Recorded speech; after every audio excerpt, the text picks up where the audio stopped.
ભારત માતાની ધન્યવાદ.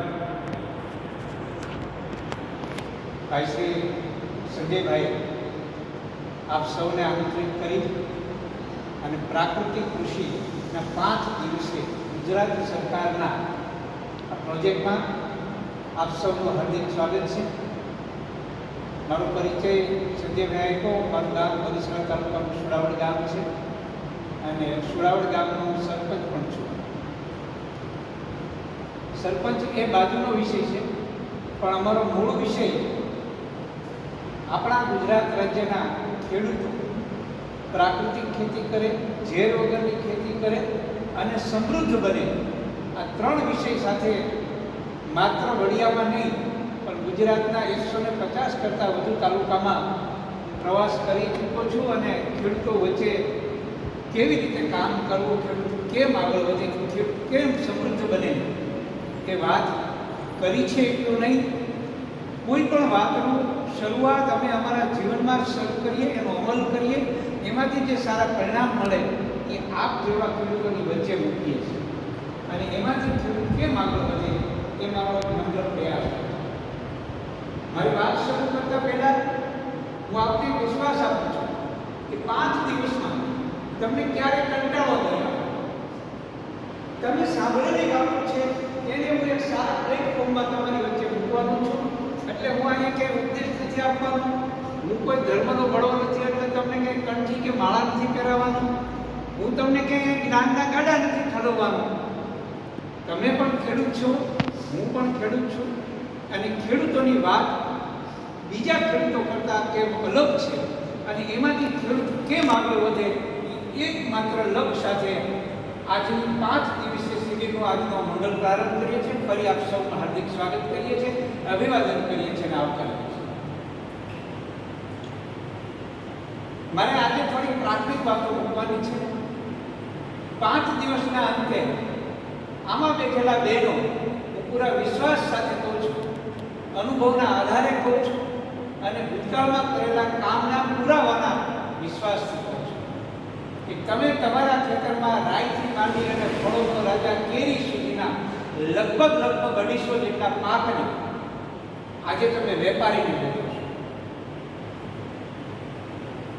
એટલે શું થાય કે આ તમારા ખળે વેચાઈ જતો તો તમે માલ ઘરે નથી લાવતા, ઘરે વેચાઈ જાય તો માર્કેટ યાર્ડમાં નથી લઈ જતા. દુનિયાભરમાં ટાચણીથી માંડી અને તોપ સુધીની તમામ વસ્તુ જે કંપની, મિલ, ફેક્ટરી કે કારખાનામાં બને છે એના ઉત્પાદકો એના માલના ભાવ પોતે નક્કી કરે છે. જ્યારે માનવ જીવનમાં કોરોના કાળમાં એક સમજાઈ ગયું કે માણસને રોટી, કપડાં અને મકાન સિવાય બધી જ વસ્તુ જોગર ચાલશે. જેમના ઘરે 1-1 કરોડની 4 વ્હીલો હતી એ પણ એમના પાર્કિંગમાં મુકાઈ ગઈ હતી. જેમને પોતાના હેલિકોપ્ટર પ્લેન હતા એ પણ ઊભા રહી ગયા હતા. પણ રસોડામાં પાકતી 3 ટાઈમની રસોઈ બંધ થઈ નહોતી. એનો સીધો અર્થ એ થાય છે કે દુનિયાભરમાં કોઈ પણ પ્રકારની બીજી ભૌતિક સુખ સુવિધા વગર એક વખત ચાલી શકે, પણ મારે અને તમારે સવારનો નાસ્તો અને 2 ટાઈમ ભોજન વગર નહીં ચાલે. અને એ જે ભોજન રસોડામાં જે તમે લોકો બનાવી રહ્યા છો એ ભોજન મારા અને તમારા ખેતરમાંથી પાકે છે કે દુનિયાની કોઈ ફેક્ટરી, મિલ, કંપની કે કારખાનામાં ક્યારેય પેદા નહીં થાય. એટલા માટે ખેતી ખૂબ આવશ્યકતા છે.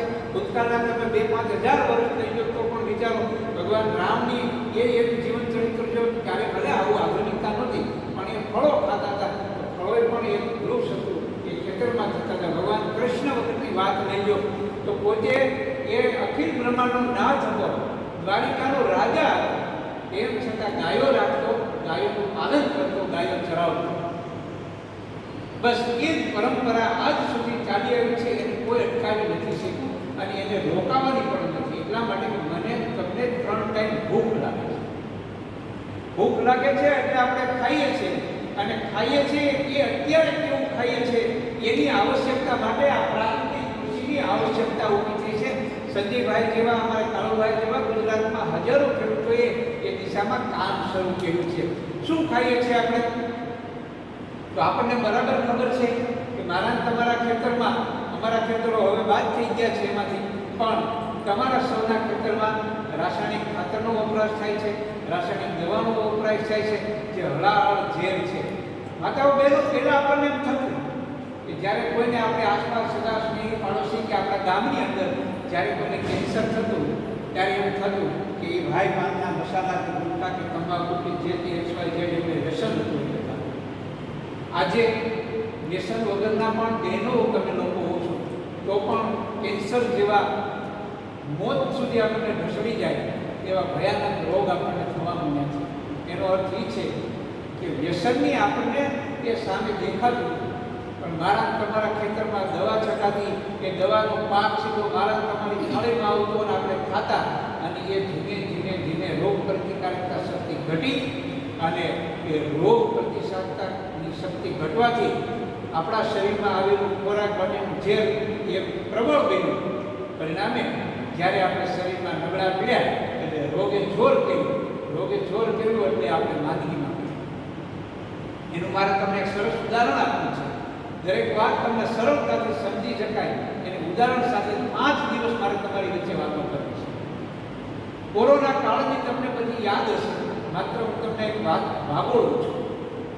એવા અનેક ઘરો હશે આપણા પરિચિત હોય કે જાણીતા હોય કે સગાસની, જેના ઘરે કોઈ એક સભ્યને કોરોના થયો અને કાળક્રમે એ કુદરતને વાલા થઈ ગયા. હવે એ કોરોના એવો હતો કે એક વ્યક્તિને થાય તો બીજા વ્યક્તિને થતો એના સંપર્કમાં પડે. બેન, તમે બરાબર યાદ કરો, તમને પણ આટલી યાદ આવી જશે. એક વ્યક્તિને થયેલો કોરોના, એમના પરિવારના લોકો એમની સારવારમાં કે ઘરે સાથે હતા, તો બીજાને ન થયો તો અન્ય કોઈને થયો. એનો અર્થ એ થાય છે કે જેમને કોરોના થયો છે એ બીજા પરિવારના સભ્યોની રોગ પ્રતિકારક શક્તિ મજબૂત હોય, અને એટલે કોરોના એનું કાંઈ બગાડી ન શકે.